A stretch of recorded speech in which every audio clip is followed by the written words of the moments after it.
You and me both. Hey, story time. 12-year-old patient enters the hospital with a very distended abdomen, super upset stomach. Mother and daughter are fighting with one another, the daughter being the patient. The mom says, "No, she's fine. I swear, she's just fine."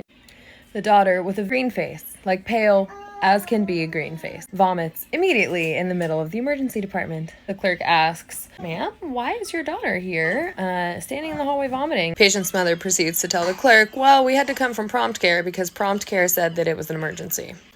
"What kind of emergency, ma'am?" Mom proceeds to tell everybody that the daughter had been a week of abdominal pain and complaining about it, and because she works at the hospital, she didn't want to bring her daughter in for an unnecessary emergency room visit. They thought it was just a stomach flu. She'd been vomiting and having diarrhea, and all of the signs and symptoms of just a usual tummy virus. The only problem with that is that the daughter looked visibly quite ill, felt a pop. A pop, you say?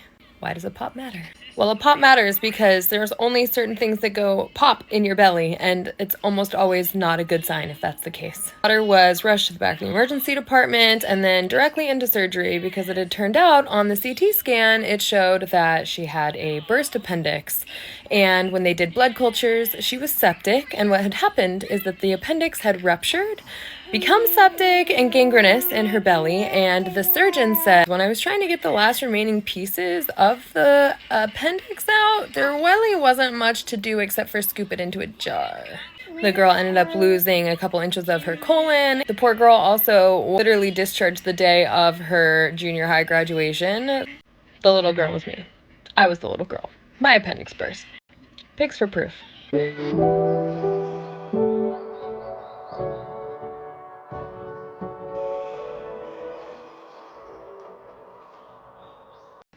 Moms, especially nurse moms, listen to your children. It's not always just a tummy bug. It's not always just a paper cut. Sometimes we really are bleeding out and dying, okay?